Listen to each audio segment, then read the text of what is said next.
So I was on the phone to the police and he was in and out of traffic, coming, swerving in, getting in front of me. Like, as I said, like rammed me. And we got up this hill and he got in front of me and then he put it in reverse and was trying to ram me from behind, like in front. And I don't know how, Danny, but I believe God helped me this day. I don't know how, but I found this little one-way alley and kind of got out of his sight. I was on the phone to the police to Triple O this whole time. They're saying, do not stop, do not stop. They knew this man. They're like, this man, do not. I told them who it was. And I got to Wombrel, which is another place near Terrigal, and just like 4 police cars swarmed me. And I got out and I collapsed. And I was so grateful. I would like to begin by acknowledging the traditional owners on the land on which we meet and record on, the Darug people of the Eora Nation. I pay my respects to the elders, past and present. Welcome everybody to A Colourful Past Podcast. I am your host, Danny Shannon, where every story told proves that your past does not define your future. Let's go.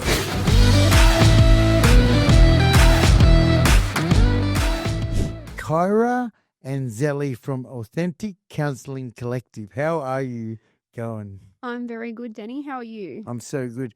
Kyra is an addiction specialist and an addiction and trauma specialist. She does some wonderful work in this space, some stuff that we're going to talk to you today about.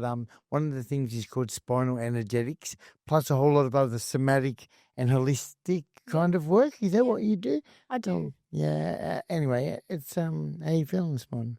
I feel good. Yeah. Are you nervous at all? A little bit. I'm a little bit nervous. What would you do to somebody who had Kyra is a bundle of knowledge, like incredible knowledge. In fact, I am so inspired by the way I've seen you connect with people. It's like everything you sort of psychoanalyze. Everything. So if I was feeling nervous, what would you say to me right now? Yeah, I would just connect in with you. First of all, I'd validate and normalize that you feel nervous because you're sitting on a podcast with a lot of cameras around you, and it's actually a very normal thing. And I'd, ask you, where does that nervousness show up in your body, Danny?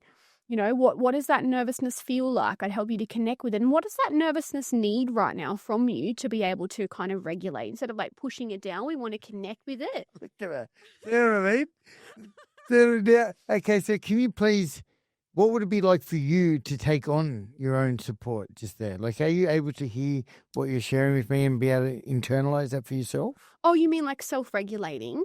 Yeah. Well, so I'm doing that constantly, right? So like if I feel nervous, it's like just tuning back in with myself, right? Because, when we talk about addiction, we hear a lot about, the opposite of addiction is connection, right? It's not just connection with others, it's connection with ourselves, right? Because we are very disconnected people, right? And so when we're disconnected from ourselves, we're not in tune with what's going on. We're not in tune with our nervous system, our intuition, our feelings. And that can be a really difficult space to be in. So one of the most empowering things that I do with myself and with my clients is to come back in within and connect with myself and come in with curiosity and compassion. What's going on for me right now and what do I need? It's wonderful.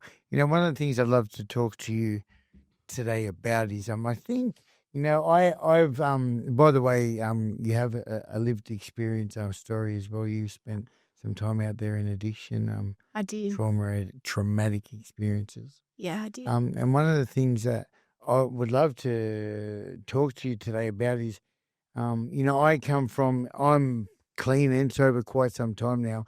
I was brought up in like a 12-step fellowship, actually very, I think, CBT-based kind of therapy, something that I love and truly believe in. I think you have a little bit of another view on the whole thing too. So is it okay if we sort of challenge you on some of that stuff today? Of course. Yeah, challenge. Because I do love it, because for quite some time I was brainwashed by there's only one way to get sober.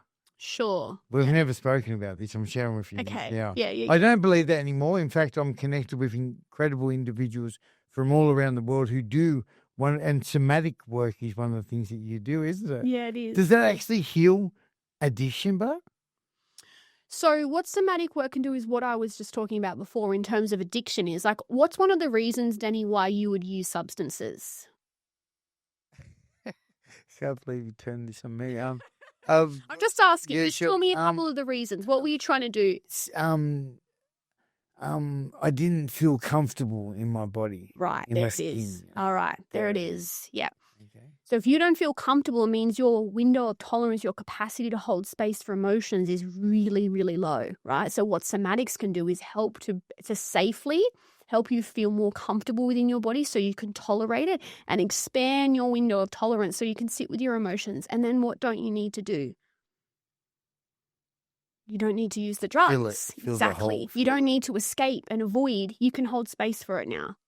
Right? So that's one of the ways that somatic work can help with addiction. We'll get into this stuff. I've got many questions around that. Yeah. I love to because I believe actually if you do follow my story and if you've been a part of my journey, and I know that there's so many different forms of recovery, but a lot of people probably like we'll touch on this later, but so let's say the disease of addiction, Okay. Yeah, you don't believe in that concept, huh? No, I don't. Yeah, cool. Tell me about what was it like? You've got quite a heavy story, and I'd love to dive into this. Let's go back, Kyra. What was it like growing up in your family? Tell me a little bit about. The floor is yours. Go ahead. Of course, yeah. So when I was little, my parents were together, and my life was pretty close to perfect. I was Dad's little princess, and Mum was like, the homemaker, and everything was really fantastic for me. I was very theatrical. I loved to be the center of attention. Everyone loved me. I was connected to everybody. I loved myself maybe a bit too much. I've got videos of myself, people asking me, hey, Kyra, do you think you're beautiful? And I'm going, I do. So when you talk about self-love and that just believe in confidence and self-worth, I had that. I was like the epitome of that when I was little. I danced, I sung, I used to perform for my family, I was doing ballet, and I just loved life, right? And then when I was 8 years old, my mum and dad separated. Now, separations happen, right? And that's sometimes part of life. Sometimes it's needed in families, and sometimes parents need to separate so that they can, work on themselves and so that their children get the best of them, right? It's a very nice way to put it. Yes. Yeah. But yeah, sure. Yeah. But what often happens with separations is we don't often look at how it impacts a child. And that's where, bless my parents, nothing against them, that's what they missed out on, right? So Mum was so consumed by her pain. Dad was so consumed by his pain. And this is how sometimes we inadvertently traumatize our children. My mum and dad never set out to do this. My parental figure, the person who I felt safest with in the world, left. Right? My dad. Yeah. And my world as I knew it fell apart because my mum was now an emotional wreck and my dad was off. He started to use substances. So I went from being so happy and so connected to myself and everybody else to being a very confused, lost, alone child who was now getting told to go away and stop, you're annoying me, stop dancing, stop singing, you're too loud, you're too much, right? So then I developed a belief system of, well, now I'm too much. Like everybody loved this before, but now everybody's so stressed they can't handle me anymore, right? Another belief system I developed was, well, if this is the thing, right? We don't know. I didn't know when I was 8 years old that mum and dad couldn't be together because of their own differences and their own struggles. I thought, well, if my dad's leaving, that must be something wrong with me, right? And that's what children do. They internalize it as being about themselves. So if my dad's gone now, why couldn't he stay for me? Was I not worthy enough? Was I not good enough for his love? Am I not worthy enough for him to stop using a needle and to give me some attention, right? So I developed a belief system that I wasn't worthy and I wasn't good enough. So what did I try to do with that? I tried to be good enough. I became a people pleaser. Everyone, I was the nice girl, right? Just trying to gain love and attention and affection, craving what I felt back then. And throughout that, when my dad was using substances, that was a very difficult time because my mum had then met a new partner and she was, finally finding someone who she connected with and she loved and cared about. But a lot of the focus was on him. And well, from my perspective, and not a lot of the focus was on me. And so when I was taken to my dad was heavy, exactly what I mean. He was so heavy in drug use that he had not much time for me. So I also become quite parentified. I have a little sister, and we were left on our own for long periods of time. We would be given money just to go down the shops to get rid of us so that Dad could do his thing, right? And so what happened there is I actually developed an eating disorder because I'd go down the street and buy food to comfort myself, right? That was my first addiction, food. And so within this time, it was just such a difficult time for me because, I'm trying to navigate my way through the world and develop and reach my milestones, but I didn't have caregivers that could support me and guide me. In fact, I had very disconnected ones. Mum was quite more connected, but Dad was just very lost. And so what that looked like was, lots of strangers in the home, lots of people coming in, a lot of paranoia, a lot of psychosis, a lot of me seeing people intravenously injecting as a child, witnessing that, a lot of neglect, having drug paraphernalia and syringes within, the home and being exposed to that. It wasn't a very nice environment, not a very safe environment. Did you know back then that it was wrong? Did you know you do 8? I did. So at this stage, you still 8, 9, 10? Yeah, up until about 12. Yeah. Yep. So you knew it was wrong to see all those needles. I did. I think you mentioned people being unconscious as well. Yeah, I think I told you that. Yeah, sometimes people were quite, out of it, unconscious, some overdoses. Yeah, so it was quite worrying and alarming. And I felt a sense of responsibility to protect my sister from this. So I took on that role as being the caregiver and the parent to keep her safe. I recall one day we were walking down the street. This makes me really upset.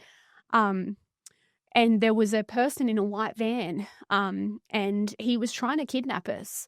And my little sister, he was offering us something. I can't remember if I'm getting two stories mixed up here because there was another guy in a shop once who had lollies. Well, this guy was trying to lure us in the van. My sister wanted to go. And so we're sisters, right? So we're fighting. She's like, leave me alone. I want to do what I want. And I'm, 10 years old. I'm like, get back here, knowing that it's not safe. And so that sort of stuff would happen, when we're left alone because we didn't have anyone to keep us safe. Yeah. So that was kind of my early childhood. And, as I went along, so as my dad then, he's been abstinent for a really long time now. And I'm so proud of him. And he's done a really great job. I admire my dad. I love him so much. And he's done incredible work to get where he is. But as a teenager, I then really rebelled hard. Because still Dad was kind of coming back into the kind of space of being connected to himself and getting off the drugs. But what happened then, this is another big thing. Dad used to give me the money, right? So I translated that money equals love. Well, when Dad wasn't kind of using anymore and in that scene of whatever he was doing to get the money, he was broke. So he couldn't give me anything anymore. And so I translated that to, well, you can't give me materials anymore. So now, does that mean I'm not worthy enough anymore? So what I started to do then, I felt very unheard, very misunderstood. I had a really big voice and lots of opinion. And my parents tried to, get me to conform, especially my mum and my stepdad, to their rules. I was the head of the debating team and the champion public speaker, so there was no fucking way that they were going to get their way with me, right? So I was the teenager that would push back and cop it hard. And the more that they tried to get me to conform, the more I'd be saying a big fuck you, I'm not listening. And so, and this kind of comes into that kind of connection before correction, right? They didn't really have the greatest connection with me. They love me. I'm not speaking negatively about them, but that connection wasn't solidified for a multitude of reasons. So they tried on the correction stuff and that didn't work because I didn't fully respect them I was just like, no. Like, and that's why I always say to my clients, you know, one of the greatest things you can do for your children is to have their respect and have nothing but a safe, loving connection with them, because the more that you can build on that, the more they're going to listen to you, and you can lead by example. They'll follow your lead, right? They'll actually listen and implement the things. But if you don't have that, they're not going to respect you and they're not going to listen to you, and it's really difficult to guide them then, right? So that's when I started using drugs, when I was 14. And do a lot of this work with my clients. What did it do for me? It made me feel connected. It was ice. I felt confident. You started your first, what was your first drug that you picked up? Oh, so I used cannabis before that. At what age? Oh, about 13. Yeah. How did that happen? How did a 13-year-old start smoking cannabis? I grew up around cannabis. It was so normalized, and I just accessed it, and it just helped me forget. That's what cannabis. Thanks for bringing me back. Actually, I can get on a tangent. Cannabis slowed me down and helped me to relax a little bit and distance myself from my thoughts, and helped me to forget some of the painful things that I was like going through. It also helped me connect with my peers, and it helped me have fun, right? Like getting the giggles and the laughs, and I felt connected and happy. It brought me joy. So it met all of those needs for me. And then that soon turned into ice. Meth. Yeah. So it was cannabis and then meth. Just before we jump into them, Yeah. to the ice, I hear you sharing your story with such understanding, like nobody, like you obviously will get into that, but like you've obviously done so much work around this. But if you go back to the beginning of maybe before you started your study or you started your work on yourself, the way you explain your childhood, the way you explain how it affected you in all these different ways, it's very you explain it so well. Did you, like, as a kid growing up, well, I guess you've explained it. I'm thinking like other people out there listening who have been through those similar experiences, the way you explain what was going on must be a bit of a revelation for them to hear that, thinking, Yeah. I didn't know it at the time. No, I didn't know any of this. I just thought that I was broken. I thought there was something wrong with me. I thought that I was too much. I still do. I have such big emotions, and I always just thought, what the fuck is wrong with me?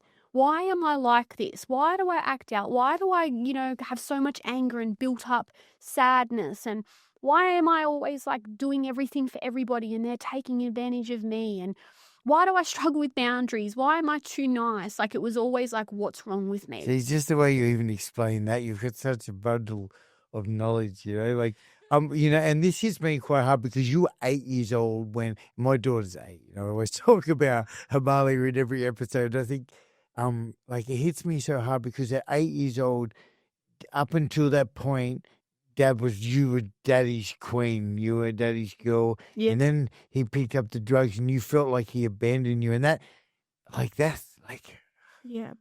just think about Amalia in that position. And actually, when I think about my daughter, I think about every kid in that position, because I'm so connected to that stuff that it's just heavy, shit, isn't it? Yeah. This is the world we live in, but this is life, isn't it?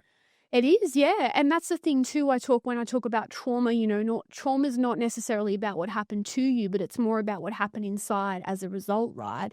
And so what happened to me inside is I felt, unworthy, broken, not good enough, etc. And I carried that with me. And during that time, there was a multitude of things. The other thing that impacts us when we're traumatized is who's there for us. What are the protective factors? And the thing for me, there was nobody else around to support me through my pain. Mum was, as I said, too busy struggling.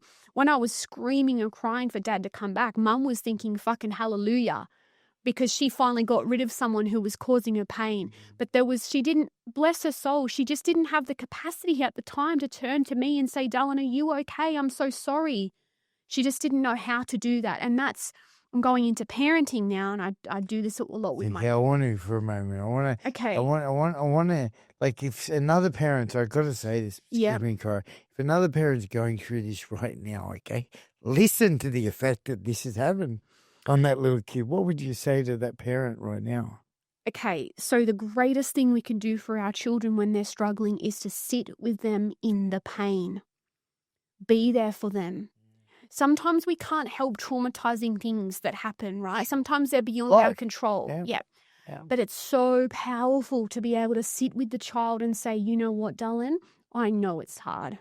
I know you're sad. I hear you're sad, and I'm here for you, and I love you, and I've got you through this, right? So good. Excellent. There's power in that, right? Because then the child knows when I'm struggling, that's how they learn to regulate. Well, by co-regulating with them. Love that. It's so good.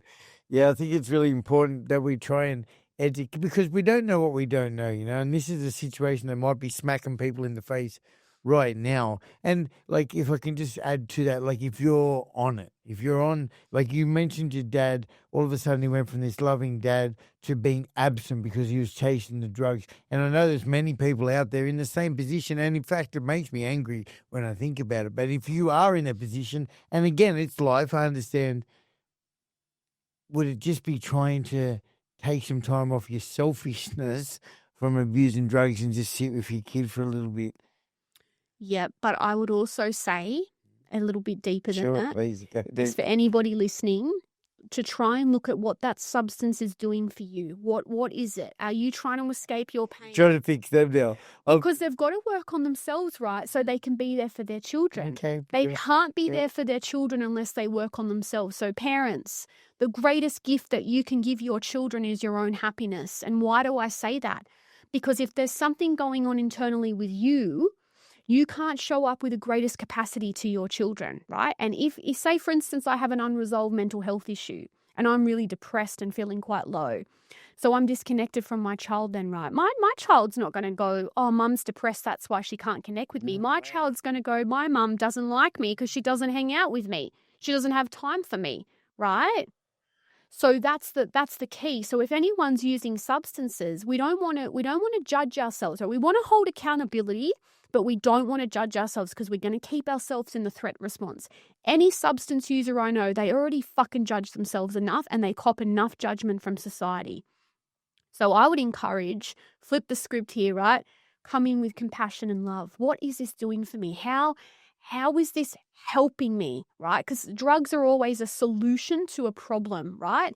They're more often than not an attempt to escape or alleviate some kind of pain. So if we can figure out what the motivation is and what function the drug is serving, then we can meet those needs and solve that problem in a different way, right? That's my approach. And then once we can start to meet our needs, whether it's like we're escaping or we're numbing or we're trying to feel, whatever it is that we're doing with the substance, once we figure that out, we don't need the substance anymore. And then we can be with our children or our families and reconnect back with ourselves. It's very powerful advice.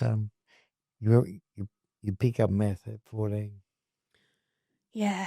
And speaking of that, yeah, so what did it do for me? I felt connected because these people, when you're on a stimulant, everyone's talking, having deep and meaningfuls, and everybody seems like they really care, right? Because everyone's off their heads. Yeah. It's delusional.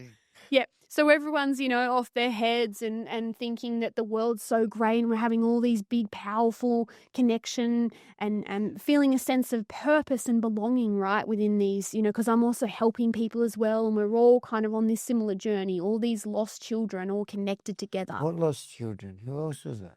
So it was actually my son's father and my two best friends at the time. And, we were all in my son's father's home and, there was adults in there at the time and they gave us an ice pipe. Hang on, your son's father, so your partner, your boyfriend? We weren't partners at the time. We were 14. Yeah.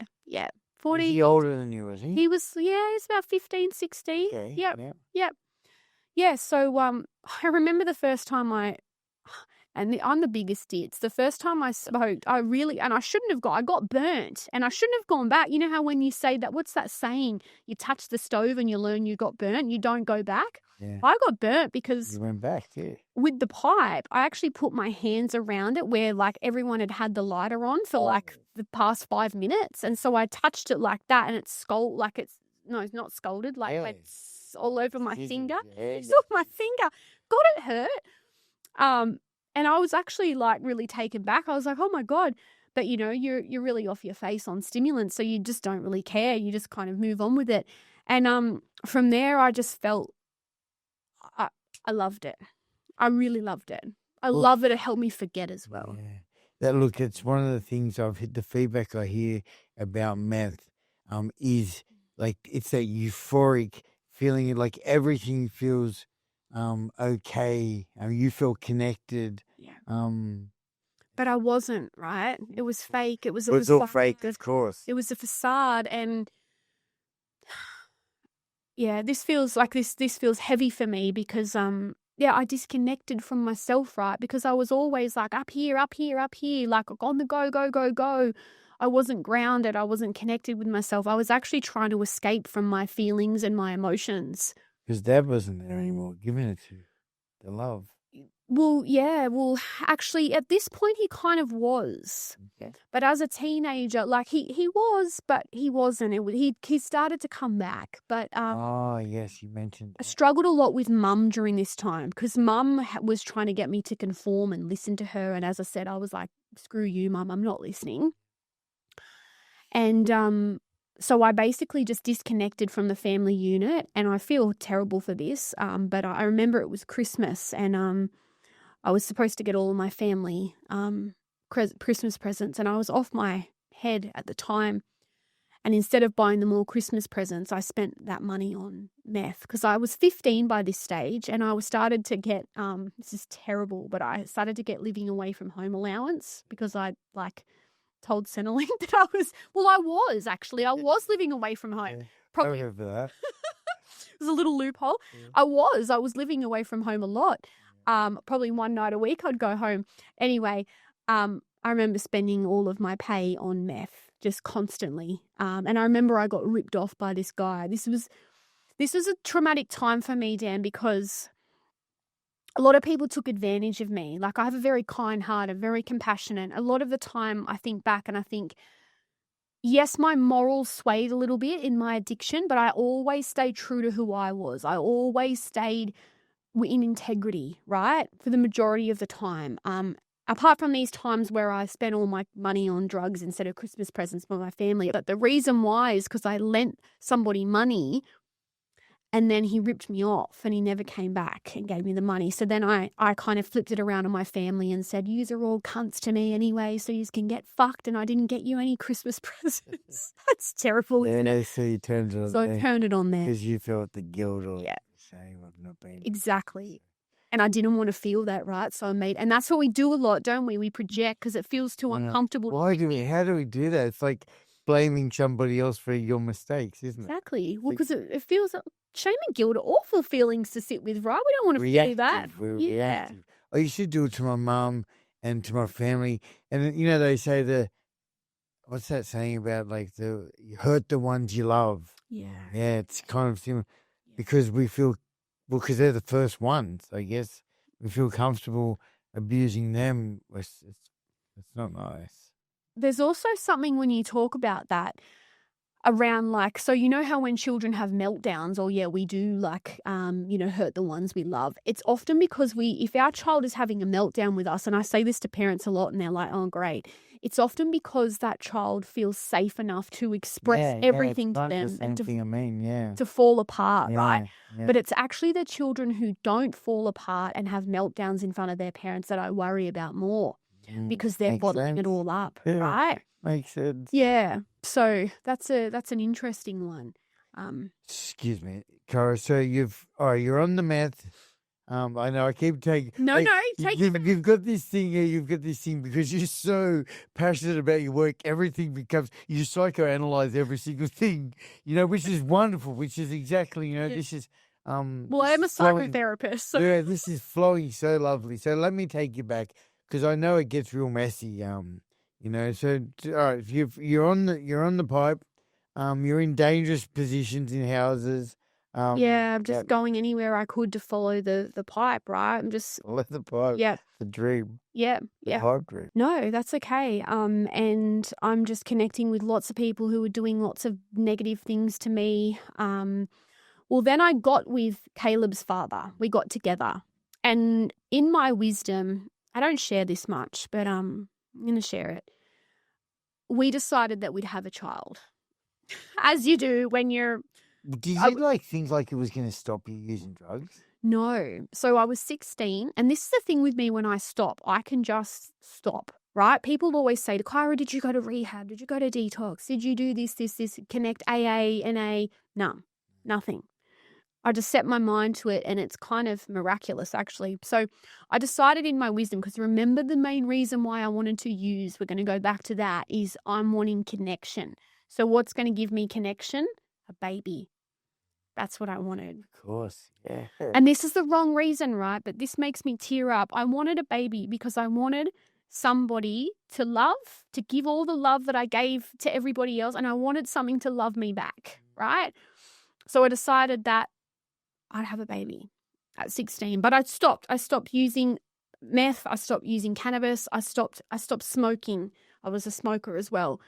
And yeah, we fell pregnant. It was kind of an accident though. Like he wasn't super planned, but I was like, yeah, I want a baby. But then like it just kind of happened. And yeah, so I fell pregnant with my beautiful son, who's now 17. And that was just a really, I guess, just a whirlwind of a time. It was actually a pretty beautiful time in my life because then like my family kind of came together around me and supported me Which is what you wanted. Yeah, it is, yeah. And everyone was super excited. And, I whacked on 30 kilos because I was eating for two. Oh, God. Big identity shift there from this skinny little ice user to like 30 kilos. Yeah. And then I had my beautiful son. And my world changed, right, from that moment on. It became more about my family and more about my son.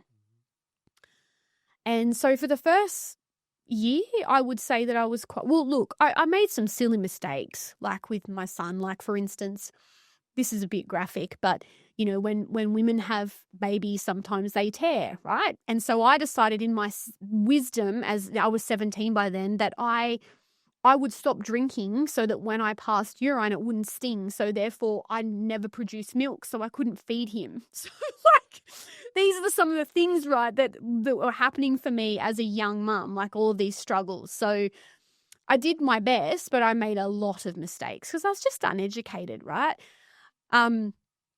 Yeah, so we were in this beautiful little family unit, but Caleb's father was quite shut down.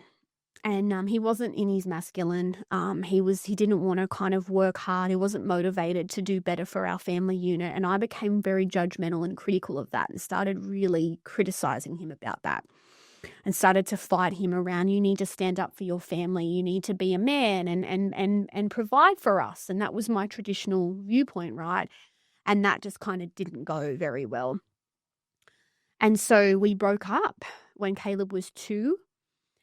And we continued to co-parent Caleb until Caleb was 4. And I believe that some of my behaviour, Dan, contributed to this, but I won't take full accountability for it. At 4, he decided, I remember the day, he didn't get Caleb any birthday presents. I was really disappointed. We've talked about this, I have quite high standards for my son. And I thought, no, my son deserves better, right? He deserves a birthday present. And I was like, how dare you not get him a birthday present? Like, he's your son. And he just said, fuck off. Like, I think he'd kind of had enough of my criticism. Instead of me coming in and saying, hey, what's going on? Why didn't you get him? Maybe do you have no money or what? And I would now, right, as me now. But as me back then, I didn't know that. Yeah. And he just kind of had enough of my criticism and said, I don't want anything to do with you guys anymore. Yeah. And he hasn't ever since. He hasn't seen Caleb since that day.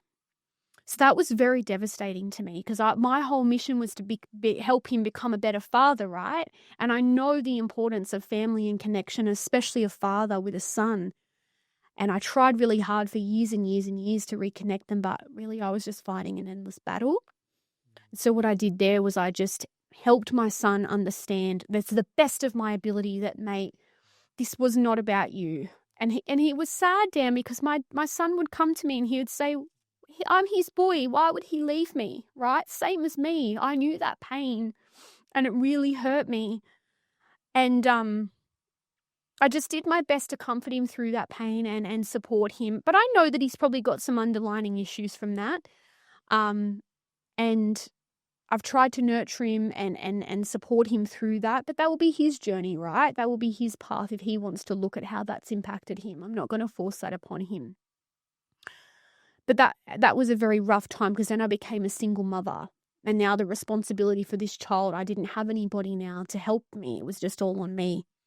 And pretty soon after that, I found myself homeless because I'd relapsed to cannabis because that connection, right? So we were homeless and we're in a refuge. We're in and out of like temporary accommodation, living in the car. That was a pretty terrible time for me because I kind of hit another bit of a rock bottom. I'm trying to give my son the world, but as a mother who is really struggling and can't even provide a roof over their child's head, that feels pretty fucked, right? My throat's doesn't feel nice to sit with. I felt a lot of guilt and shame. But from there, what I did was I stepped into a relationship where this man had come in and by then actually I'd got a house. I'd acquired a house. I met this little landlord from Europe, Nada her name was, and she really was a godsend to me.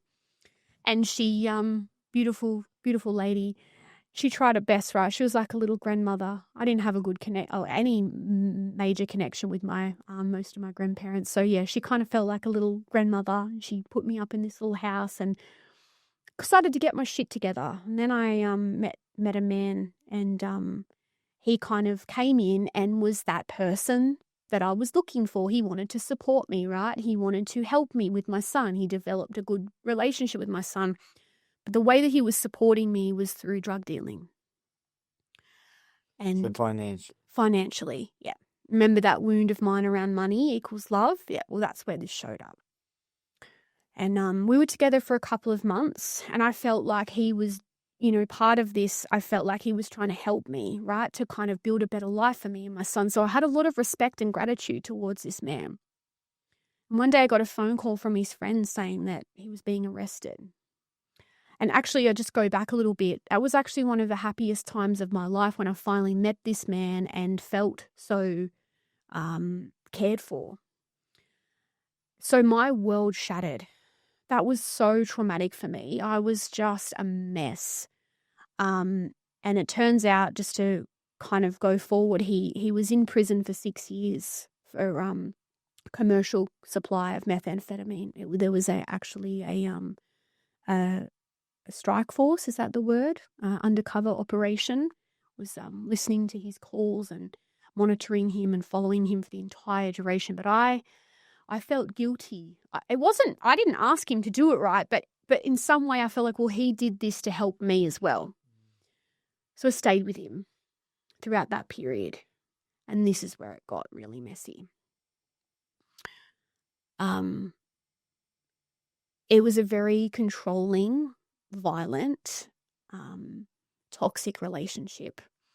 One where in the end I gave up all of my power and control to him and said, I want you to tell me and I want you to make decisions for me in my life, because I said that because I don't trust myself anymore, because I've become so manipulated and so controlled by him that I didn't trust myself. From custody. He controlled me from a jail cell. If I missed his call, I would be abused, threatened. I don't know how they didn't cut him off from calling me. And look, I'm not judging him either. Okay. he had a lot of his own trauma, right? But he projected that out onto me. And part of the way that he felt obviously safe in the world, here I go psychoanalyzing again, was to control me. But I thought that he had all best interest in me, right? I thought that he loved me. I thought that he wanted what was best for me. So I then decided to build up this beautiful life that he would come out to, and we'd become that family again. And I dedicated, yeah, sorry. Oh, no. Go there. It became my mission Well, that I was going to help him and save him, right? Because I wanted to save him. I wanted him to become a better person. And I made it my mission. But kind of coming back a little bit, what happened was he was in Cessnock prison, and I still remember I was smoking cannabis, and I actually got banned from the prison because I had some contraband on me and I forgot about it. It was in my bag. So I couldn't see him for a whole year, and that destroyed me. Did he get angry about that? Oh, yeah. Oh, yeah. I was the worst person in the world, right? I made this big, and he'd made a lot of mistakes too, right? But it wasn't okay for me. So I relapsed. I started using ice again. And that's where things got really, really messy. I started hanging out with some pretty dangerous people. I invited people to live in my home because they were connections, people who I could score from.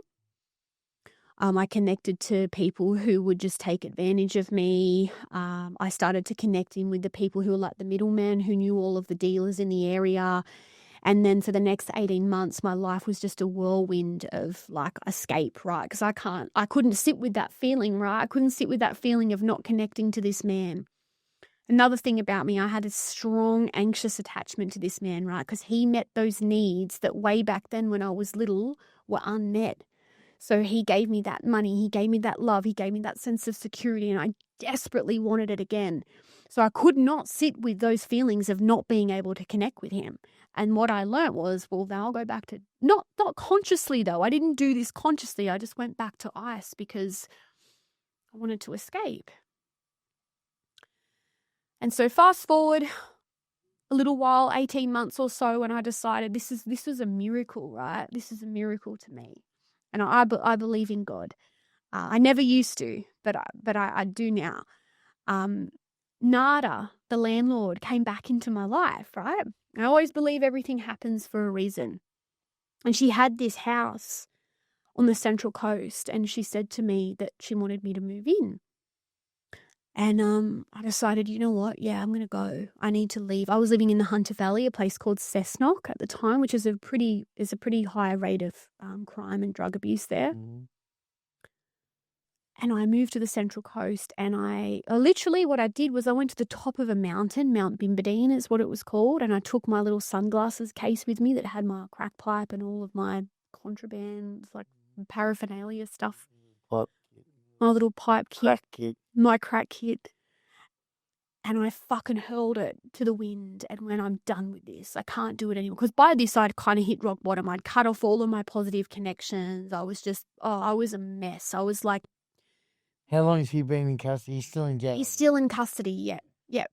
So I'd lost so much weight. I remember I'd like stayed up one day for 17 days. And I remember I was driving and I couldn't see anymore. Like it was pretty bad. Yeah. Yeah. Another wake up moment for me was once when I couldn't wake up and my son had walked out of our apartment to take something out to the bin and he couldn't get back in. He was locked out and I was asleep in the afternoon. And look, I didn't expose, I would most of the time do substances when my son wasn't there. And I thought, oh, well, I'm not on substances when he's around. I'll come back and be off substances. But what the thing is that I didn't realize was that then I was coming down, right? So then I actually was probably more present when I was on them. When I was coming down, I was tired and neglectful. And he couldn't get in this day. And that was a turning point for me. I was like, oh my gosh, my son was locked out of our home and couldn't get back in. How long did you? Oh, a couple, like probably 10 minutes. So not too long. But I still see up. Hours. No. So yeah, enough was enough, and I moved to the Central Coast. I got a job in out-of-home care. So this is the turning point. This is a turning point. Can I, before we go any further, something, what was it like for you when you found out that your partner was going to get arrested and get locked up? Like, did you go through a process? Like, because he was your savior. He was everything that you thought you wanted. And I remember you sharing a story with me about him going to court and get sentenced. Yeah, Sorry, that's I'm trying to flow that back in really. No, thank smoothly, you. But yeah, but seriously, so he's giving you everything. You get the phone call that day about him getting locked up, being arrested for supply. Yep. So I remember there was a song by Rihanna, and it was called "What Now." It's like, what now? Like I just couldn't figure it out. I think those are the lyrics, right? Yeah, sure.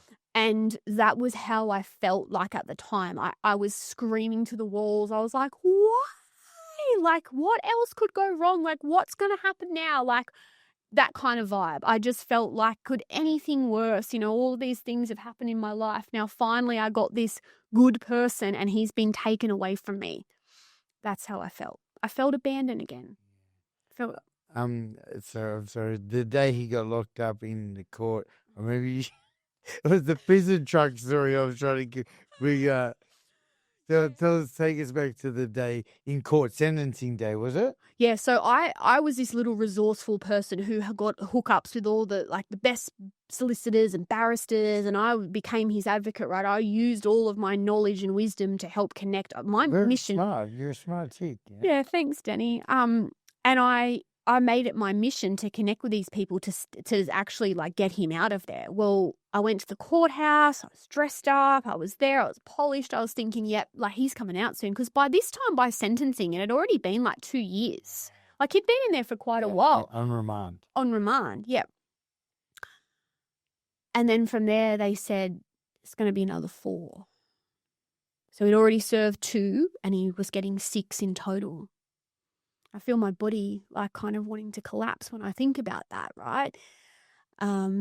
Not because I haven't worked through that, but I feel that same reaction right in the body. That's my nervous system responding. And I just kind of collapsed in the chair and I felt defeated. It was all of this fighting and all of this, but rightly so, right? Because he was out here, and this is the thing I didn't see. He was out here selling drugs to the community. That is so wrong on so many levels, but I didn't see it like that at the time. And I felt so devastated. I left the courtroom bawling, howling, screaming again, why? And I went outside and I don't know how, and I don't even know if he was in this truck. But I remember it was Parramatta Courthouse where we are. I know it well.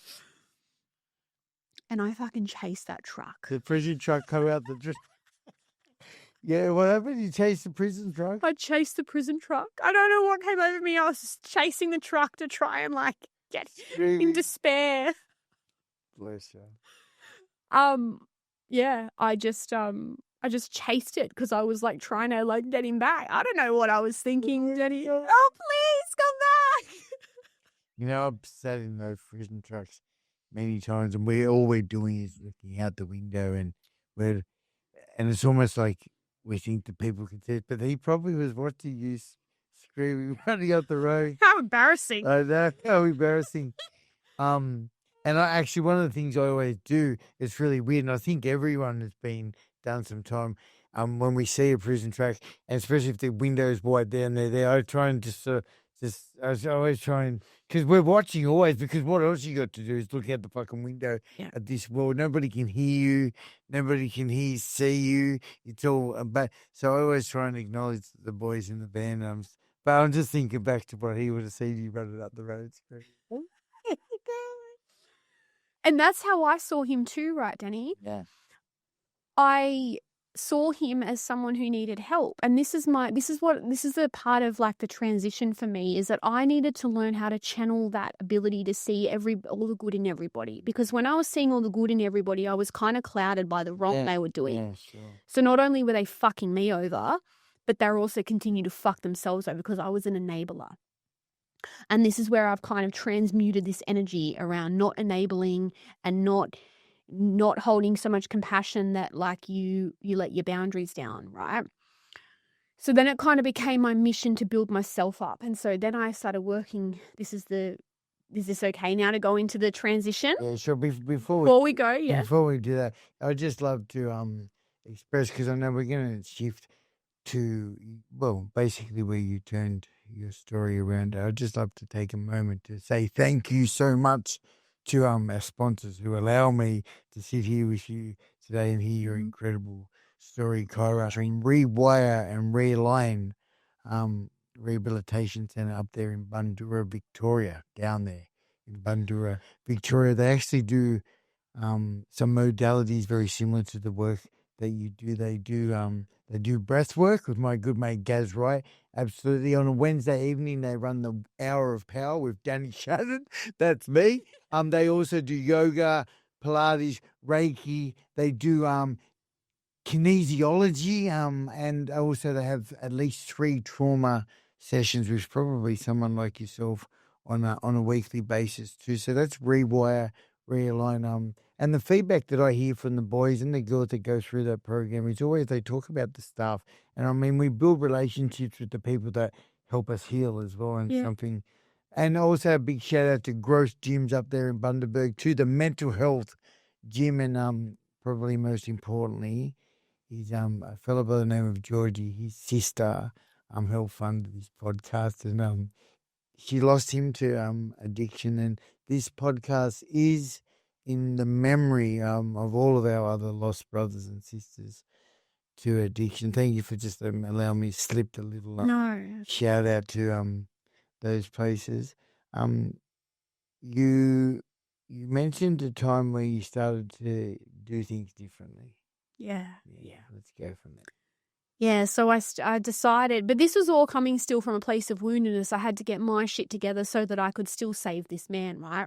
Okay, so he's still in custody. He's still in custody, right. But let's fast forward. Yeah. Let's fast forward. So a lot of other like negative things happen in this time, and he's still in custody. During this time, I'm trying really, really, really hard to build my life up, but not for me, for him and my son, but mainly for him, if I'm really honest with myself. I needed to have a good life for him when he came out, because I wanted him to be able to be there for me again, but not by using methods of like dealing drugs. So I got him a job. I was working 2 jobs. I was supporting a beautiful friend of mine. Her dad passed away, bless her. And they ran a bakery. So we connected with them. I was helping her run this bakery on the Central Coast. I was kind of finding this newfound rhythm, right, my groove. And I've connected with this new community. I'm now working in out-of-home care with traumatized children. So I found my sense of purpose, right? Because I'm connecting with these beautiful children who also have lost their parents, but, you know, they've been removed from their parents. So they're feeling very similar things that what I did when I was little. And I'm connecting with them in their pain, and I'm starting to understand trauma and how it works from the grassroots kind of way. And I really progressed through that company, and I worked up my way up to becoming a case manager. And then I worked even further. I become really passionate. I started to look at things from a bigger, from a systemic point of view around, and this is the way, thank goodness, that the kind of legislation is going, is now that before we remove children, we want to look at what's going on in the home and try and preserve the home, right? And then if we must remove the child because the risk of harm is so high, then what are we going to look at how to restore them children back? Because we know research shows that children, if possible, it's so much better off to keep them with their parents, right? If we can work on those issues that are causing harm. So whether that's mental health, addiction, domestic violence, homelessness, whatever, right? So it became part of my mission too to support families reconnecting. So I became a family restoration specialist in the space, and successfully restored many children back to their families. So beautiful. I love that work. But I burnt out. I worked in there for 10 years. And in this time, my partner came home. And that was so... I drove all the way up to Wellington Correctional Centre, as I did every weekend for the whole 6 years. Wherever he was, I followed.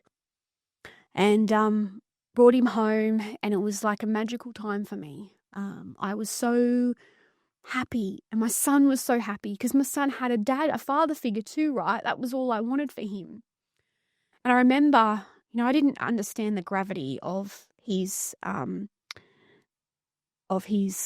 addiction or his trauma, but that's kind of when this was the transition, but it was also still rocky. So remember the first time where I asked him to mow the lawn, if it was okay if he could mow the lawn, and he said no, and I said, well, it needs mowing. Well, within that, he grabbed me to the ground and started hitting me. I think he was triggered by like that, me coming across as controlling. I don't know, but that was the first time that he actually physically assaulted me. My sister lived with me at the time in this beautiful home, and she saw it and she told my mum, and I was so scared because I wanted to, I wanted to try and fix that, right? Fix why he did that, and I still wanted to stay with him. And I lied to my mum and said it wasn't true, that he didn't hit me, but from then it got worse. But this was also part of my growth, right? This kind of didn't need to happen, but again, this was a part of my kind of phoenix kind of rising from the ashes type stuff. So the violence got much worse, to the point where he chased me with a gun. And I thought I was going to die that night. I remember going and running and picking up my son and thinking, please don't kill my son. And I ran and I had just a nightie on. It was in the middle of the night. And from that moment, a lot of things had happened in between where I'd been seriously hurt, punched, kicked, strangled, weapons threatened my home. The level of violence was extreme. And this man was very unwell, right? And then back relapsed fully on heroin and ice as an ex. And just severely unwell. And I wish nothing but the best for him. I do. I hope that one day he finds the peace. But that was a turning point for me because I couldn't cling on to him anymore because he put me and my son in danger, like danger where it was like life-threatening, right? And that was like a wake-up call for me. And my whole viewpoint shifted on him. I became angry. I was never angry up until then. I became fucking angry. I was like, how fucking dare you do that to me and my son? And that was where my inner, that, as I said, like that phoenix rising, my inner warrior, she fucking stepped up and she was like, I won't let this happen anymore. This will not happen to me again. It's now my mission, not for you. You can get fucked because I've done everything I can for you, man, for nearly 10 years by this point. Yep. And that's it. It's me now. It's all about me. So I picked up my stuff and I decided to leave. And that was so empowering for me. But with that came a lot more control. So he actually took my son from school, picked my son up from school without my permission. Not to kidnap him, but to lure me back. So I remember this day very clearly, and we took my son. I said, I'll meet him at the toy store, just anything to get him back. We got him a toy. I got him in the car. He wanted to talk to me because I was leaving. I was like, I'm done with you. But he didn't want to lose control, right? And so from there, I put my son in the car where I knew he was safe, and I came up to his car and we were talking, and I said, I can't be with you anymore. I cannot. And his eyes turned black. And I was like, oh no. And I felt the energy. And he just jumped on top of me and strangled me on the car. And again, I was like, I don't know how long that was happening for, but I remember thinking, please don't kill me. I need my son. I need to get back to my son. And so for whatever reason, he stopped. And I know that's right. I was saying, okay. Like I was trying to like say, surrender. Like I'll stay with you. And I told him, okay, all right. I'll stay with you, to give him what he wanted. And I said, I just need to go back. I can hear Caleb. I just want to go back and check on him. You roll a smoke and I'll go and check on Caleb. I got in the car and I was fucking out of there. And as I drove past him, he spotted me. Well, it was like something evil came over him. He got in his car and he chased me, smashing into my car with his car. And I was flying through Terrigal. and my son is screaming, crying, and he's saying, "Mummy, Mummy, we're going to die." And I'm so petrified. And I was like, and I'd never called the police up until this point, because for me, I was brainwashed. It was like, you cannot call the police because they're bad, right? And I thought I have to. So I was on the phone to the police, and he was in and out of traffic, coming, swerving in, getting in front of me. Like, as I said, like rammed me. And we got up this hill, and he got in front of me, and then he put it in reverse and was trying to ram me from behind, like in front.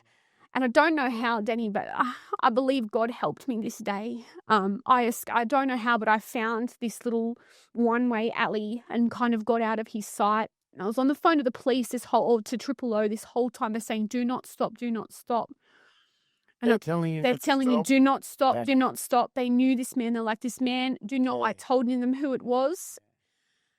And I got to Wombrel, which is another place near Terrigal, and just like 4 police cars swarmed me. And I got out and I collapsed. And I was so grateful. And I never... So hectic. Wow. It was. It's like a movie, isn't it? Like a crazy movie scene. It was. And see, this is how my nervous system's becoming activated right now, because it remembers. And I remember just collapsing on the floor and on the road. No, my boy was in the back of the car, and he was just really scared too. And then I got in and I got him, and I was like, "I'm so sorry." The guilt and the shame just overwhelmed me. It wasn't my fault, but, I put him in that position. And the police then, I finally felt the courage to charge him. After everything he'd done for me, I stood up for myself and I charged him. And I put an AVO out on him so I could protect myself. And the police helped me move away. So I moved away back home to my family. And throughout all of this, I maintained somehow 2 jobs. And still were there for the children. And I don't know how I did it. And I moved away, and I got this beautiful package, which was called Victim Services Counselling. And this is why I'm about to become a Victim Services accredited counsellor. And this is very important to me, because I'm going to be able to give back, right? I'm going to be able to give back to people who have been through what I've been through. So I started with this beautiful woman, and she did a modality that I'm about to learn, actually, funnily enough, and it was called EMDR. It's eye movement desensitization. It helped me to reprocess what I'd been through. This is a beautiful trauma modality. So if anyone's been through domestic violence or any kind of trauma, childhood trauma, anything that's traumatized you, EMDR can be so powerful for you.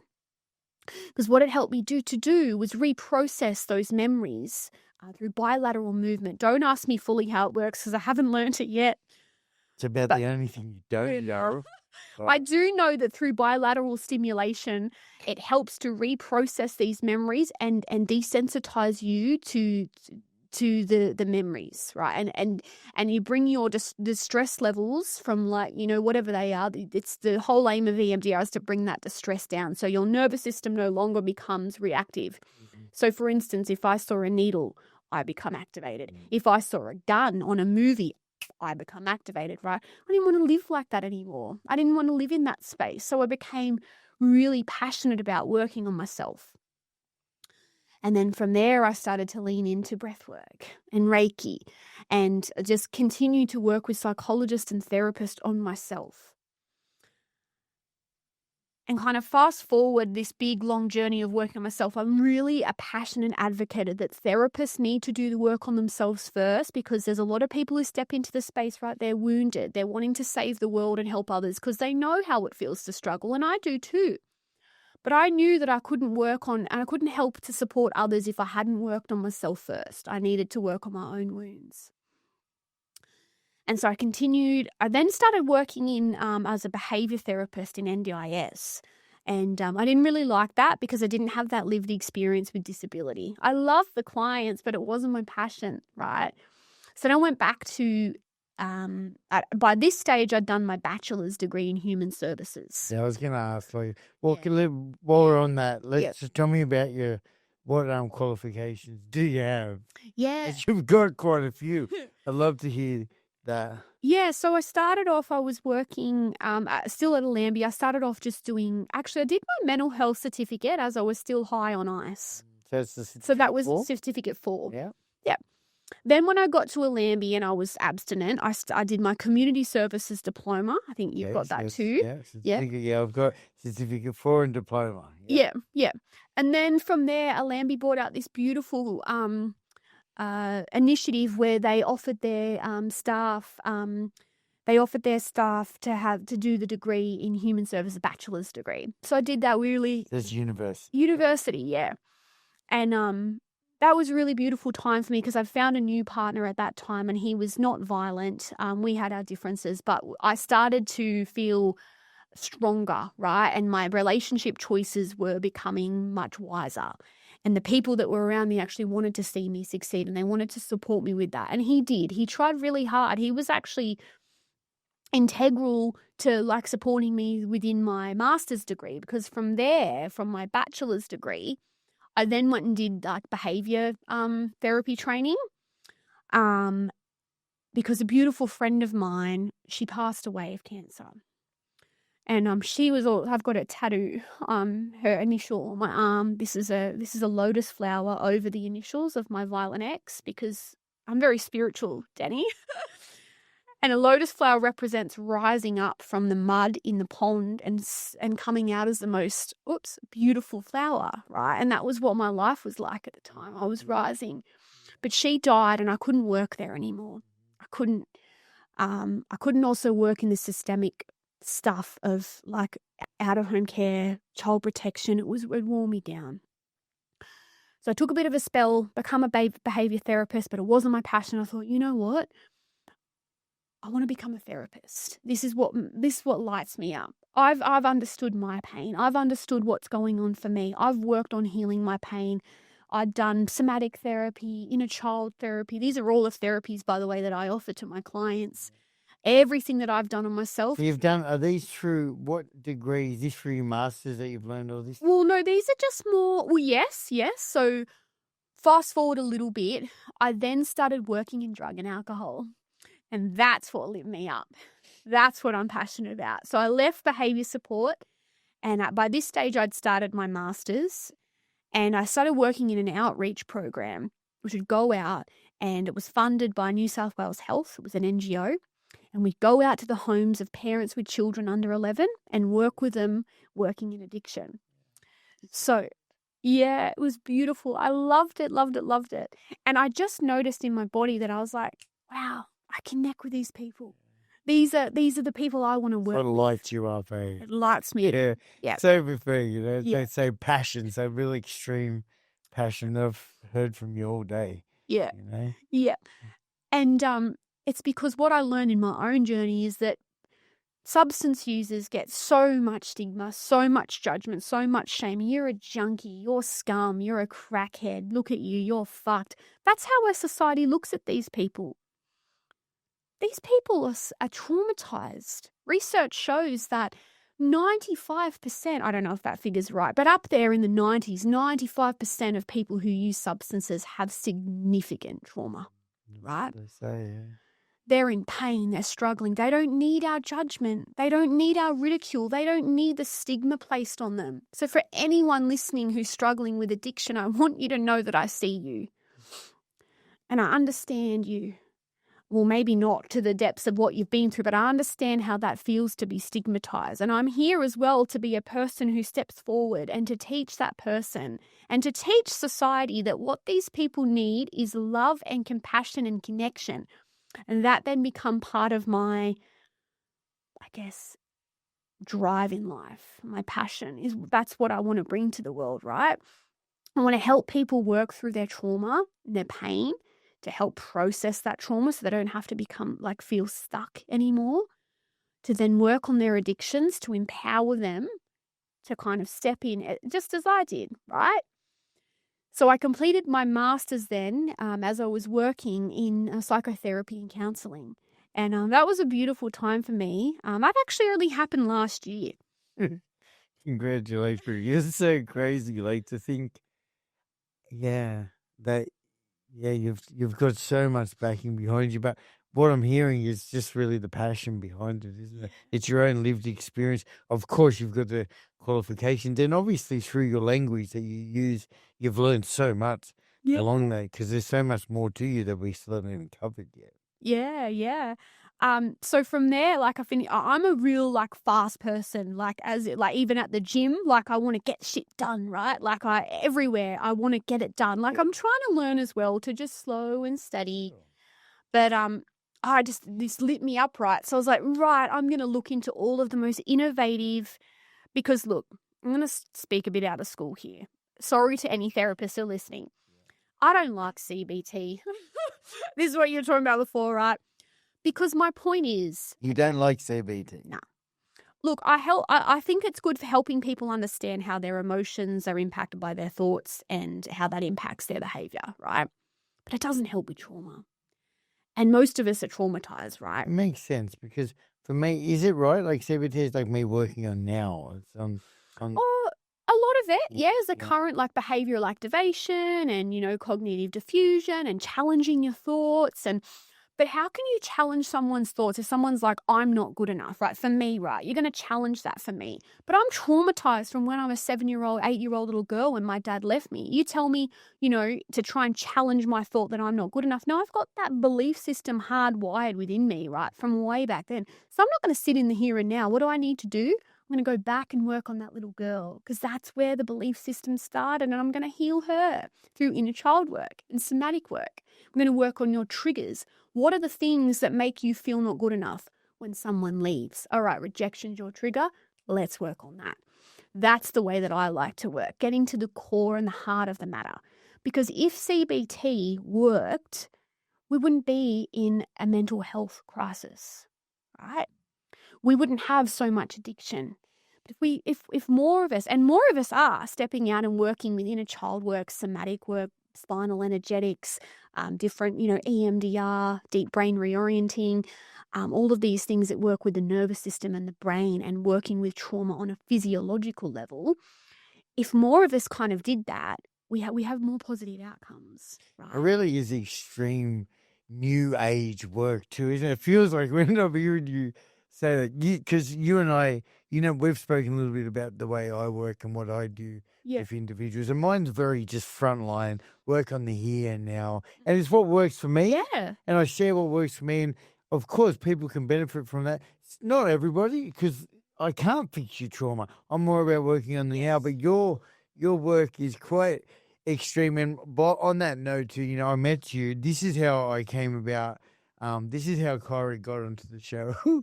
First of all, you commented on something of mine. I said thank you for that, and I checked out your profile. I'm thinking immediately your profile was quite unique, unusual. This is Authentic Counseling Collective. Yes, okay. Your Instagram, and you have got people on this bed, and I've got a good mate Gaz Wright who does somatic breathwork, 9D holotropic breathwork, and it's extraordinary. Also, I've done it 5 times. Oh yeah. But you're doing something that to me reminded me a lot of that. You've got people on the bed. You're doing this thing like this superpower thing, and you're pulling energy out of their body or something. And I thought, what the fuck is that? And I said, Kyra, what's going on here? This looks very weird. I would love to talk to you more about it. Can you talk to us about? I know. By the way, your passion is helping people with addiction. This work is a little bit about that, but it's also trauma healing. It's for anybody. Yeah. So, well, look, if you're in active addiction, we've got to wait about 24 hours before 24 to 48 hours before you've used substances. We're working directly with the spine.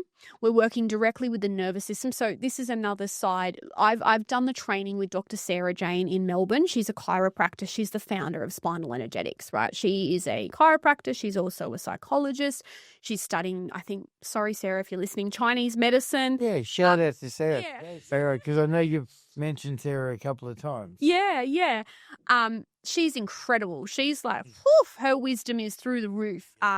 Beautiful, beautiful soul. And so what we're doing is we're working with the nervous system, kind of like Gaz, and working with the breath. We use the breath in spinal energetics too. but we're working directly with where the tension patterns are sitting in the body. So for instance, I'll run you through the processes. Okay. Process A is a type of person who is an overthinker. They're dominant headspace. A lot of us, right? We're overachievers, we're ruminated, or maybe overachievers, we're ruminating, we can't slow down, we're all up in our head.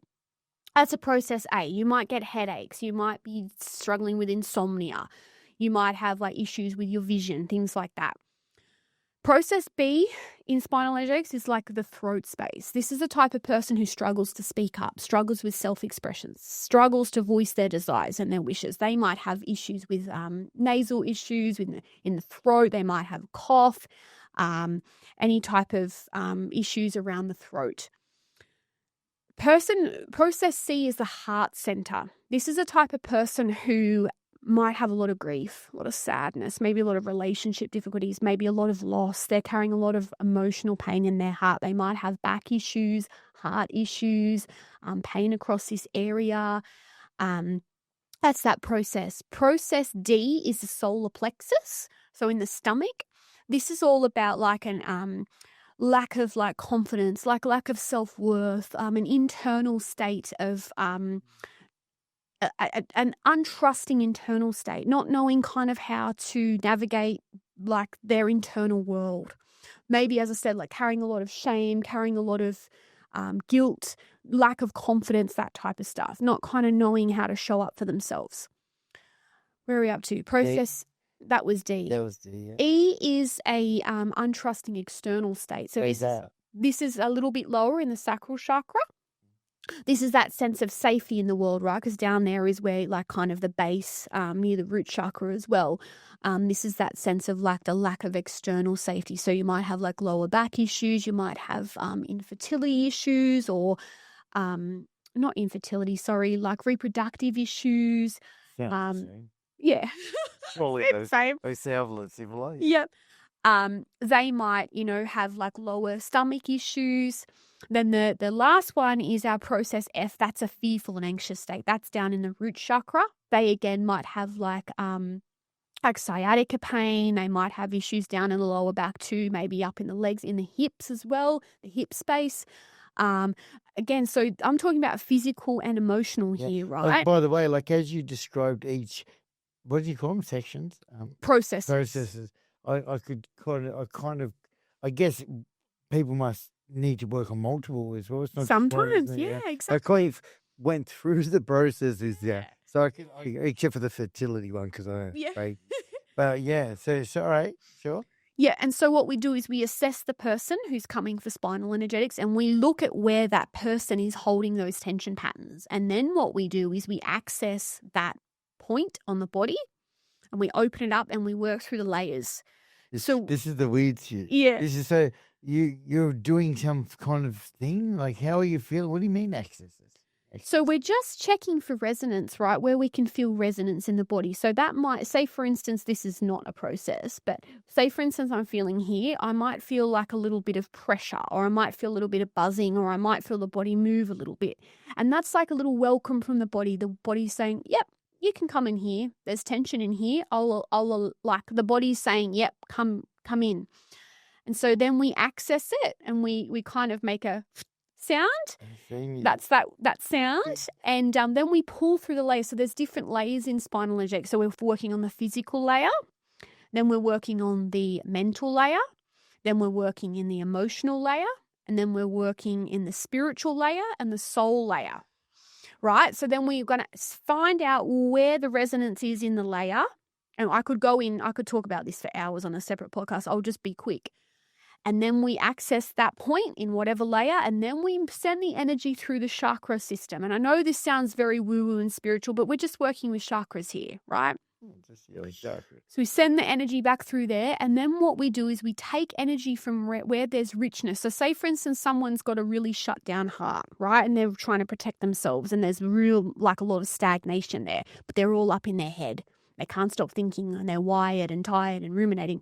So there's a lot of things going up on here. So we're going to send the energy from where there's richness in the head down into the heart. So we can start to process and feel into what's in the heart and get that energy moving through there. And what that often feels and looks like is warmth, tingling, energy moving through the space. Sometimes there's movement in the body. Sometimes there's jolting. Sometimes there's shaking. Sometimes there's emotion coming through. But all we're trying to do, the whole process of the whole purpose of spinal energetics is to get that energy moving again. So that, as I said, the body can kind of process, and if that looks like releasing. So if that person, for instance, has a lot of sadness that they haven't been able to connect with and release, that might look like a really cathartic cry at the table, big release. So it's working directly with wherever that tension or that stress, that trauma, that emotion is sitting, and helping that body to release it. And no words are needed. Because we're kind of in like an altered state of consciousness. So you're not talking to them. No. I intuitively do. So sometimes, I'm a bit weird. I'll give you that. I'm a bit weird here. Where here's that gift of mine, right? Where I can kind of feel people's pain. Remember before how I felt it, but then I was too nice to them back in my past and kind of got taken advantage of. Well, I'm using that to my advantage now, because when I access somebody's body, I actually feel their emotions. So I'll say to them, I'll feel if I'm touching the heart and there's a lot of sadness. Recently, I touched someone's heart, and she, bless her soul, she had a grandma die and so much loss, and a dog died and father died, and just so much sadness. Bless you, Jackie. I nearly fell over. I think I showed you that video because I felt it, right? You can feel it. You can feel energy, right? You know what's going on in a room. If you step into a room, there's tension. You just feel it. But I feel a little bit deeper because I'm actually accessing your energetic field. And so I might say things like, it's okay. I know this hurts. I know this feels sad. Let's work through it. Let's release it, darling. Stuff like that. Or if I can feel fear in someone, I might say, I know it's scary, but you're safe here. I'm going to help you release that fear. Or if there's anger there, I'm going to say, let's feel into it. Feel into that anger. And then I start to make sounds. So I might start to go, or make like an angry sound because I'm helping them, right? I'm kind of there as a bit of I'm there as a little bit of a support to help them process that energy. But is that not as support, or is it just coming through It's just coming through me. Yeah. And it just helps. And it kind of gives them permission to then go, oh, right, so I can scream now too and let out that anger. Yeah. And the thing is, though, with that is I'm not carrying it so much. So as soon as I feel it, I'm like, whoop, let it go. Not mine to carry. So you got to have a lot of boundaries with this too, right?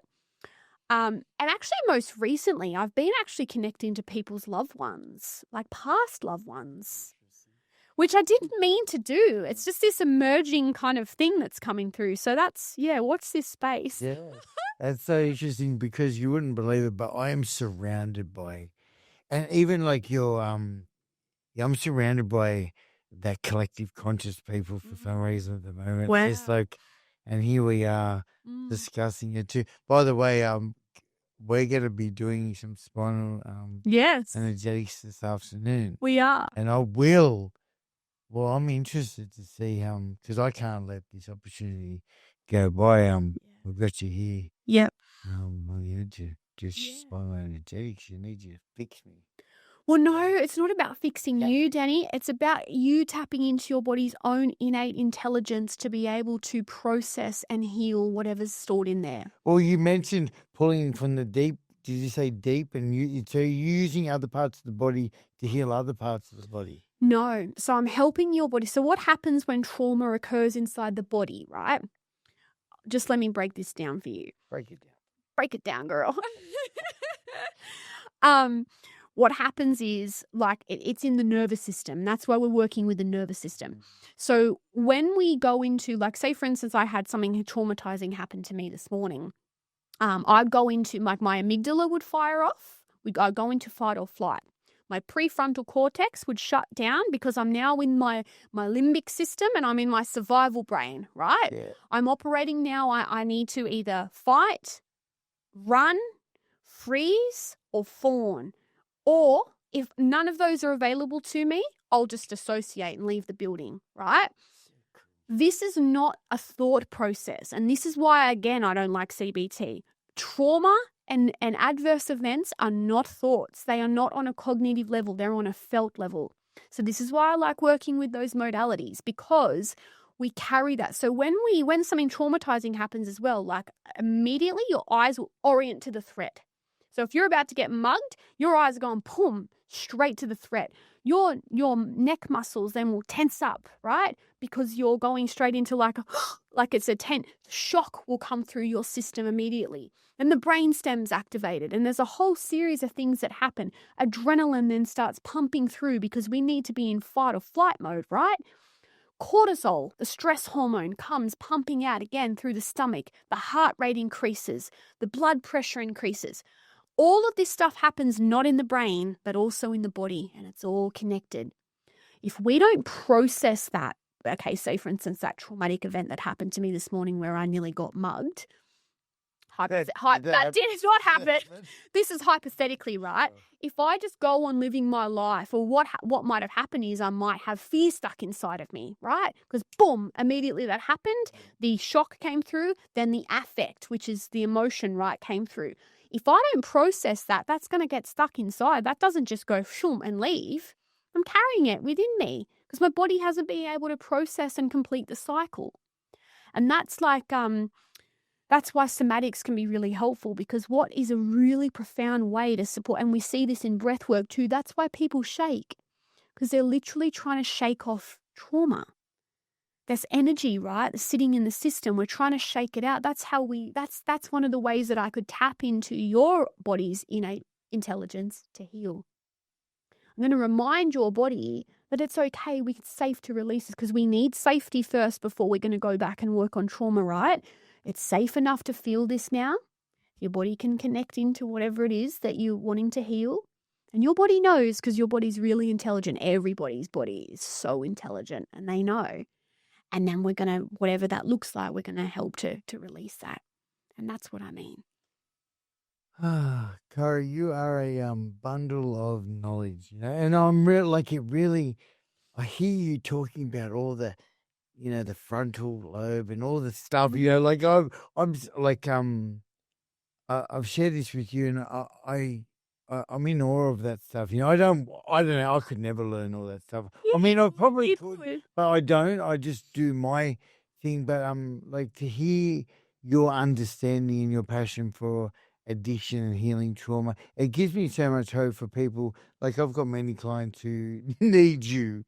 In fact, I'm going to be putting you in contact with lots of those. And in fact, I can imagine with your passion, every conversation you have, you're probably letting somebody know, oh, maybe I need to get some help from you. So on that note, where can people connect with you? And also, how can they work with you? It sounds like you've got the answers to help people heal.